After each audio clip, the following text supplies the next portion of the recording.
এতদিন নূরকে এতদিন বলেছে ভিপি নূরকে যে বিকাশ আছে যতক্ষণ, নূর আছে ততক্ষণ, এরকম কথা বলতো না। কাল দেখলাম সবাই পজিটিভ, যখন মেরেছে রক্ত দেখেছে, এরপরে আইসিইউতে আছে, সুস্থ হয়ে বের হবে না আবার সেখান থেকে লাশ বের হবে আল্লাহ সেই ভালো জানেন। এখন অনেকেই তার পক্ষে, যারা বিপক্ষে ছিল তারাও তার পক্ষে কথা বলছে। তবে এখানে বাংলাদেশে ওই উত্তর গগনে কালো মেঘের ঘন ঘটা দেখা যাচ্ছে, ঠিক না বেঠিক? কারণ যে আন্দোলনের সম্মুখ যোদ্ধা ছিল ভিপি নূর, প্রতিটা আন্দোলনে সাহস নিয়ে কথা বলেছে, সাবেক ফ্যাসিস্ট সরকারের বিরুদ্ধে যার স্পষ্ট ভূমিকা ছিল, উচ্চ স্বরে কথা বলেছে, মার খেয়েছে, রক্তাক্ত হয়েছে, জেলে গিয়েছে, নির্যাতন সহ্য করেছে। জুলাই আন্দোলনের পরে আজকে তার রক্ত ঝরাপ এটা বলে দেয় বাংলাদেশ এখনো নিরাপদ হয় নাই, বাংলাদেশে এখনো নিরাপত্তা আসে নাই। যারা বলে বাংলাদেশ দ্বিতীয় স্বাধীনতা অর্জন করেছে, আমি 1 বছর আগে বলেছিলাম দ্বিতীয় স্বাধীনতা আসে নাই, বরং স্বাধীনতা কেমন করে আনতে হবে সেই রাস্তাটা একটু ক্লিয়ার হয়েছে। আন্দোলন যদি থেমে যায় তাহলে যিনি বলেছিলেন চট করে ঢুকে পড়ব, উনি চট করে ফট করে ঢুকবেন। মানেন আর না মানেন, কারণ দাদাদের ষড়যন্ত্র থেমে নাই, দাদাদের ষড়যন্ত্র থেমে নাই। আলেম ওলামা ঐক্যবদ্ধ হতে হবে। জঙ্গলে যদি বাঘ থাকে, বাঘের ভয়ে অন্যান্য প্রাণী, হরিণ, খরগোশ, কচ্ছপ, অন্যান্য প্রাণীগুলো এরা সব এক থাকে যে বাঘের বিরুদ্ধে লড়াই করতে হবে। যখন যদি বাঘ নেই, এবার হরিণরা বলতেছে আমি হব রাজা, শিয়াল কয় না আমি হব রাজা, এ কয় না আমি হব রাজা, এদের মধ্যে গোলমাল করি, জঙ্গলে পশু শেষ। বলেন ঠিক না বেটা? আমাদের দেশে এরকম একটা অবস্থা হচ্ছে না, হচ্ছে না? ফ্যাসিস্ট পালানোর পরে ভাই ভাই গলা ধরে আন্দোলন করলাম, এখন আর একসাথে চাও খায় না। চা খাইতে বসলে কয় না তোমার সাথে খাওয়া যাবে না, তুমি তো এসব এর ভোট করতে, ঠিক না বে ঠিক? এই ভ্রাতৃত্ব যদি নষ্ট হয় তাহলে বাংলাদেশ আবার সেই জায়গায় ফিরে যাবে। আল্লামা সাঈদী যেটা বলেছিলেন যে আমি বাংলাদেশের ভাগ্য আকাশে উত্তর গগনে কালো মেঘ দেখতে পাচ্ছি, যদি সফলভাবে আমি ঝড়ের পূর্বাভাস লক্ষ্য করছি, যদি সফলভাবে মোকাবেলা করতে না পারেন তাহলে এমন গাঢ় কালো অমাবস্যার অন্ধকার রাত আসবে যার শুভে সাদিক হওয়া সম্ভব, এবং সেটা বাস্তবে পরিণত হয়েছিল। দীর্ঘ 16টি বছর পার হয়ে গেছে এই জগদ্দল পাথর সরাতে গিয়ে। প্রায় 2000 ভাইয়েরা, ছাত্র জনতা, নিষ্পাপ শিশুরা, তরুণ বৃদ্ধ বনিতা শহীদ হয়েছে, আবার নারীরা রক্ত দিয়েছে, ছাত্র ছাত্রীরা রক্ত দিয়েছে, তারপরে পাথরটা সরানো গিয়েছে।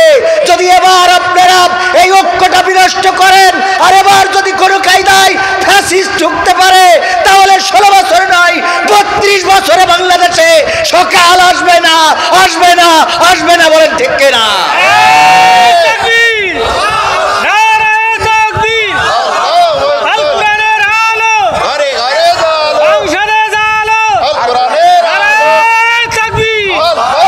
চট্টগ্রামের বিশ্ববিদ্যালয়ে হামলা হয়েছে, ছাত্রদেরকে রক্তাক্ত করা হয়েছে, ছাদ থেকে ফেলে দেওয়া হয়েছে, 100, 150 নয় 200 ছাত্র আহত হয়েছে।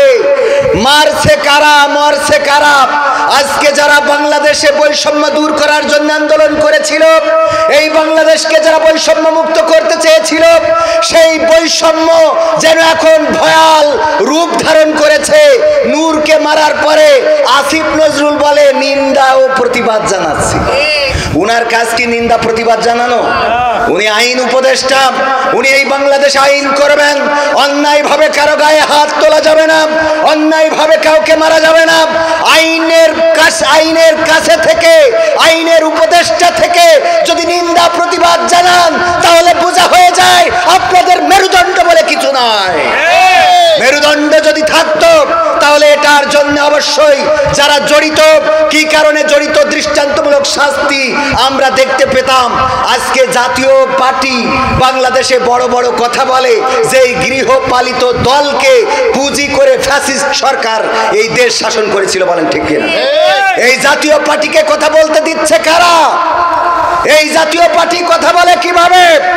এই জাতীয় পার্টির পক্ষ যারা নিবেন মাথায় রাখবেন, জামাতের বিরোধিতা করতে যে যদি জাতীয় পার্টির পক্ষ নেন, আপনি যত জাতীয় পার্টির পক্ষ নেন নাই, আপনি সরাসরি ফ্যাসিস্ট দালালদের পক্ষ নিয়েছেন। কারণ এই ফ্যাসিস্ট দালালেরাই বাংলাদেশে ফ্যাসিস্ট সরকারকে কায়েম রেখেছিল, ঠিক না বে ঠিক? সুতরাং সোচ্চার হতে হবে। যদি সোচ্চার না হন তাহলে এই দেশের স্বাধীনতা অরক্ষিত হয়ে যাবে। দাদারা দেশের এই বাংলাদেশের অধিকার ছেড়ে দিতে চায় না, ঠিক না বে ঠিক? দাদাদের সব নেওয়া হয়ে গিয়েছিল।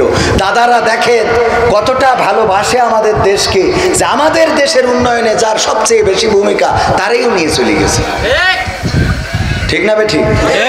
গেছে না যায় নাই? এমপিরা সব কোথায় গেল, মন্ত্রীরা সব কোথায় গেল, কোথায় কাদের কাকা? তাদের ছাড়া দেশটা এখন লাগে ফাঁকা ফাঁকা, ঠিক না বে ঠিক?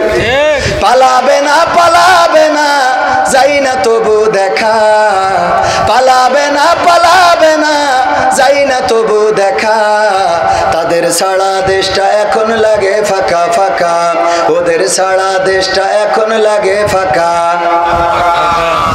আইন মন্ত্রী আটকে গেল আইনেরই ফাঁকে, দাড়ি ছাড়া দরবেশের ভণ্ড ভণ্ড লাগে। আইন মন্ত্রী আটকে গেল আইনেরই ফাঁকে, দাড়ি ছাড়া দরবেশের ভণ্ড ভণ্ড লাগে। শুনছি কত নেতা নেত্রী খাইতেছে ভাই ডান্ডা, বিচারপতি কালামানিকের ফাটিয়েছিল আন্ডা। পলকের ঝলক গেল, পলকের ঝলক গেল থামিয়ে নেটের চাকা। তাদের ছাড়া দেশটা এখন লাগে ফাঁকা ফাঁকা, ওদের ছাড়া দেশটা এখন লাগে ফাঁকা। কই গেল সেই সংসদেতে মমতাজের গান, কোথায় গেল হযরত বলা স্বামী মুসলমান, ঠিক না বেঠি? কই গেল সেই সংসদেতে মমতাজের গান, কোথায় গেল হযরত বলা স্বামী মুসলমান। ইনু মেনন দীপু মনি আছে কারাগারে, বাপ করিলেও পাপ কখনো ছাড়ে কি আর তারে। কোথায় গেল স্পিকারের, কোথায় গেল স্পিকারের দৃষ্টি আঁকা বাঁকা। তাদের ছাড়া দেশটা এখন লাগে ফাঁকা ফাঁকা, ওদের ছাড়া দেশটা এখন লাগে ফাঁকা। লাগে না লাগে না? ও আমার ভাইরা, তাদের ছাড়া দেশটা ফাঁকা ফাঁকা লাগে, কারণ তারা এই দেশ চালাতো। যা কিছু হতো মিডিয়ায় এসে এক এক সময় এক এক বাণী প্রসব করত, আর সেই বাণীগুলো আমাদের শুনতে হতো। ক্ষমতার কত অধ্যত্ত ছিল, তারা বলতো পালাবো না। আমার সাবেক প্রধানমন্ত্রী শেখ হাসিনা বলেছিল হাসিনা পালায় না, কিন্তু এক এক করে যারা বাঘা বাঘা নেতা সব পালিয়েছে না পালায় নাই? পালিয়ে গেল। আজকে যারা তাদের পথ ধরে ফ্যাসিস্ট হতে চান, মাথায় রাখবেন 16 বছর ক্ষমতার চেয়ারে থেকে যদি বাংলাদেশে জায়গা না হয়, তাইলে এই দেশে যদি ফ্যাসিস্ট হতে চান, বাংলাদেশের মানুষ আপনাদের, ওরা তো পার্শ্ববর্তী দেশ ভারতে গিয়েছে, আপনাদের পাকিস্তানেও জায়গা হবে। কথা কয় না? ওর পরের দায়ও হবে না। ফ্যাসিস্ট হতে চাইবেন না, বরং ভ্রাতৃত্বকে কায়েম রাখেন। আল্লাহর নবী সাল্লাল্লাহু আলাইহি সাল্লাম ভ্রাতৃত্বের গুরুত্ব এমন দিয়েছেন। একদা এক সাহাবী বললেন, তুমি যে কোরআন তেলাওয়াত করলে, তোমার তেলাওয়াত শুদ্ধ হয় নাই, পরিশুদ্ধ হয় নাই। তোমার তেলাওয়াত বিশ্ব নবী যেভাবে পড়েন ওইভাবে পড়া হয় নাই। তিনি বললেন, আমি পড়েছি, শুদ্ধ হয়েছে, আমার কনফিডেন্স আছে, আত্মবিশ্বাস আছে, আমি পড়েছি, পরিশুদ্ধ হয়েছে। অপর সাহাবী বললেন, বিশ্ব নবীকে আমি এমন করে পড়তে শুনি নাই। বলল, তাইলে চলো নবী সাল্লাল্লাহু আলাইহি সাল্লামের কাছে যাই, যে সেখানে আমরা বিচার দাখিল করব, আমরা সেখানে যে আমাদের বিচারটা দেব, আল্লাহর নবী আমাদের যে রায়টা দিবেন সেটা আমরা মেনে নেব। আল্লাহর নবীর কাছে গেল। যাওয়ার পরে সাহাবী বললেন, ওগো বিশ্ব নবী, উনি কোরআনের যে অংশটুকু তেলাওয়াত করেছে, ওই অংশটুকু আমি তেলাওয়াত শুনে আমার মনে হয়েছে আপনার মতো তেলাওয়াত হয় নাই, আমি মনে করেছি উনার তেলাওয়াতটা ভুল হয়েছে। আল্লাহর নবী বললেন, ঠিক আছে পড়ো, তুমি আগে শুনে নি। উনি পড়লেন। আল্লাহর নবী বললেন, যিনি সহি দাবি করেছো তোমারটাও তুমি পড়ো। তিনিও পড়লেন।